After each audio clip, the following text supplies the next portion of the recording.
हा अनुराग विचार. सर ऋषीचा रू इंग्रजीमध्ये कसा लिहायचा? फार छान प्रश्न विचारलेला आहे त्यानं. एकदम मूळ मुद्द्याला हात घातलेला आहे अनुरागने. अनुरागचं असं म्हणणं आहे की सर हा जो ऋषीचा रू आहे हा इंग्रजीमध्ये कसा लिहायचा. बरोबर आहे का नाही. आता हे कशामुळे त्याला प्रश्न पडला हे तुम्ही समजून घ्या नीट.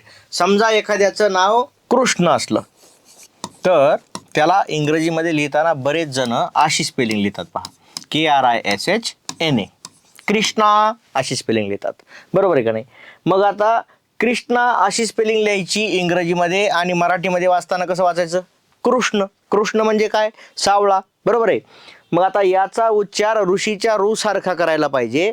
पण बरेच लोक हिंदी भाषक लोक जे कोणी उत्तर भारतीय लोक आहेत हे काय करतात ऋषीच्या रूचा उच्चार जो आहे तो कसा करतात री सारखा करतात. ते काय म्हणतात री ऋषी असं म्हणतात. आपण काय म्हणतो ऋषी म्हणतो. त्यामुळं आपण याची स्पेलिंग अशी त्यांचं अंधानुकरण म्हणजे ते करतायत म्हणून आपण करायचं अशा हिशोबानं जर केली तर अशी स्पेलिंग झाली असती. पण आपण कशी लिहायला पाहिजे त्याची स्पेलिंग KRUSHNA कृष्ण. बरोबर आहे का नाही. हां कृष्ण अशी स्पेलिंग लिहायला पाहिजे. तर मग तुझ्या प्रश्नाचं उत्तर कळालं का की सर ऋषीचा जो रू आहे तो इंग्रजीमध्ये कसा लिहायचा. कसा लिहायचा तर RU असा लिहायचा. बरोबर आहे की नाही. RI असं लिहायचं नाही.